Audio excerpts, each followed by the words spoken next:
தோபித்து. அதிகாரம் 5. வானதூதர் ரஃபேல். அப்பொழுது தம் தந்தை தோபித்துக்கு மறுமொழியாக, தோபியா, அப்பா, நீங்கள் எனக்கு கட்டளையிட்ட அனைத்தையும் செய்வேன். ஆனால் எப்படி கபேலிடமிருந்து அந்த பணத்தை திரும்ப பெறுவேன்?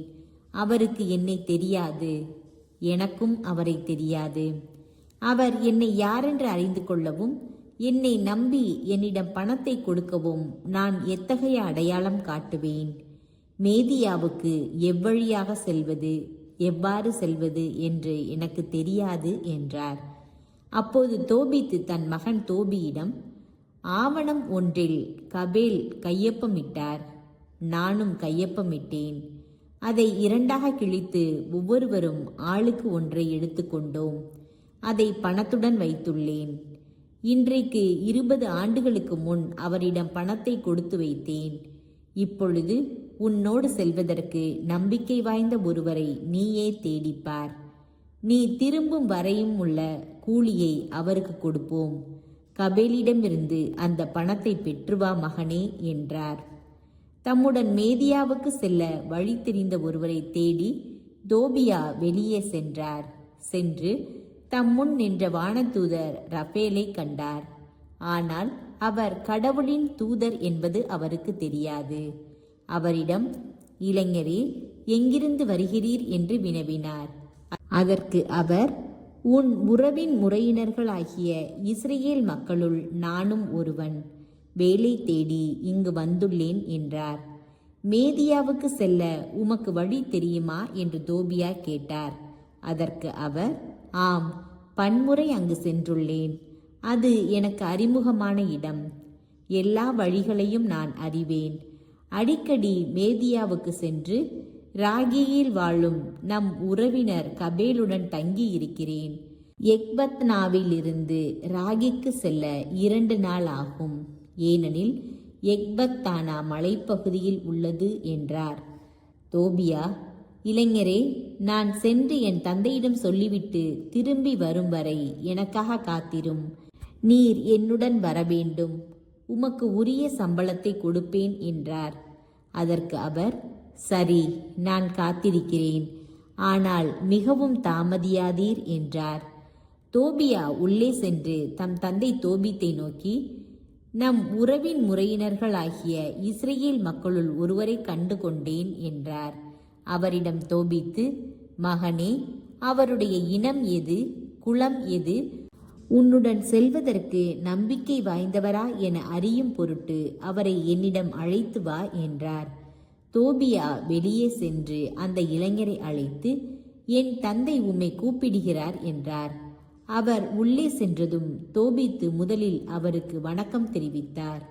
அதற்கு ரஃபேல், வணக்கம், எல்லா மங்களமும் உரித்தாகுக என்று வாழ்த்தினார். எனக்கு இனி என்ன மங்களம் உண்டு? நான் பார்வையற்ற மனிதன். விண்ணக ஒளியை என்னால் காண முடியாது.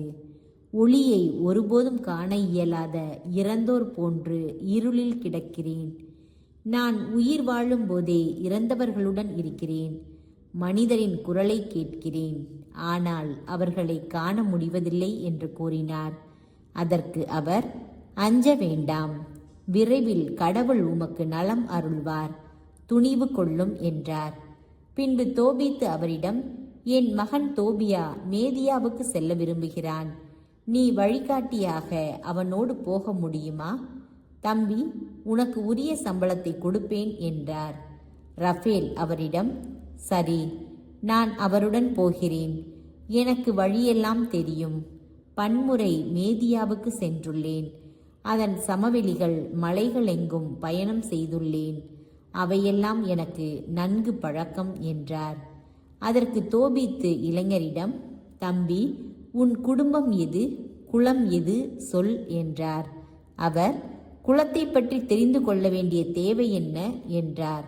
அதற்கு அவர், தம்பி, நீ உண்மையாகவே யாருடைய மகன் என தெரிந்து கொள்ள விரும்புகிறேன். உன் பெயர் என்ன என்று வினவினார்.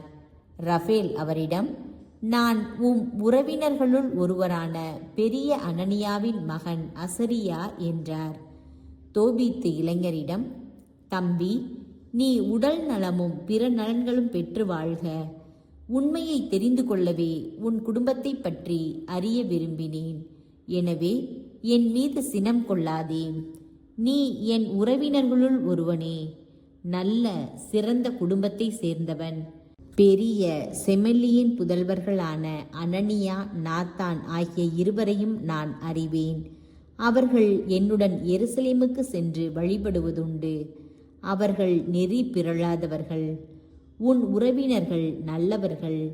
நீ நல்ல குடும்பத்தை சேர்ந்தவன். உன் வரவு நல்வரவாகுக என்று கூறினார். அவர் தொடர்ந்து, உனக்கு நாள் ஒன்றுக்கு 1 திராக்மா சம்பளமாக கொடுப்பேன். மேலும் என் மகனுக்கு ஆகும் செலவுகளைப் போன்றே உன் செலவுகளையும் ஏற்றுக்கொள்வேன். என் மகனுடன் செல். உனக்குரிய சம்பளத்தை விட மிகுதியாகவே கொடுப்பேன் என்றார். ரஃபேல் அவரிடம், அஞ்ச வேண்டாம், நான் அவருடன் போவேன். நாங்கள் நலமே சென்று திரும்புவோம், ஏனெனில் பாதை பாதுகாப்பானது என்றார். பிறகு தோபித் அவருக்கு வாழ்த்து கூறி, எல்லாம் நலமாக அமையட்டும் தம்பி என்றார். பிறகு தம் மகனை அழைத்து அவரிடம், மகனே, பயணத்திற்கு ஏற்பாடு செய். உன் சகோதரனுடன் புறப்படு. விண்ணக கடவுள் உங்களை பாதுகாப்புடன் வழிநடத்தி நலமே என்னிடம் கொண்டு வந்து சேர்ப்பாராக. அவருடைய தூதர் உங்களை நலமே வழி நடத்துவாராக என்றார். தோபியா புறப்படும் முன் தம் தந்தையையும் தாயையும் முத்தமிட்டார்.